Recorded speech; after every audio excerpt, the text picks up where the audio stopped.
আন্তর্জাতিকভাবে স্বীকৃত দ্বিপাক্ষিক আলোচনার মাধ্যমে পারস্পরিক সমঝোতার মাধ্যমে কথাবার্তা বলার মধ্যে আমরা সমস্যার সমাধান করি। এবং এখানে সরকার পরিচালনা পদ্ধতিতে সবসময় বলা আছে যে স্টেক হোল্ডারদের মতামত নেওয়া হয়, কিন্তু এই গত 16-18 বছর স্টেক হোল্ডার সবচেয়ে বেশি রেলের জন্য শ্রমিকরাই, কিন্তু তাদের মতামত কেন নেওয়া হয় না। আমরা আশা করব যে এই বিষয়গুলো আপনারা খুবই গুরুত্বের সাথে নিয়ে আগামীতে রেল পরিচালনা স্টেক হোল্ডারদের মতামত নেওয়া, সব মতামতই যাতে গ্রহণ করতে হবে নট দ্যাট, কিন্তু কিছু মতামত যদি গ্রহণ করার মতো হয় আমরা সেই পরামর্শটা নিতে অসুবিধা হয়।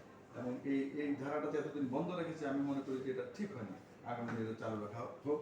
এই কথা বলে প্রাথমিক কথা আমি এর কথা বাড়াতে চাই না, সভাপতি মহোদয় উনি বলবেন। আমরা এর মধ্যে আমাদের কেন্দ্রীয় নেতৃবৃন্দের মধ্যে থেকে কিছু কথা বলবেন।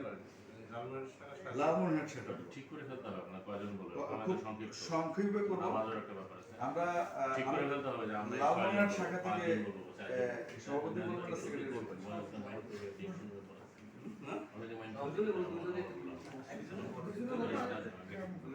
আচ্ছা, একজনের ধন্যবাদ দেন, আরেকজনের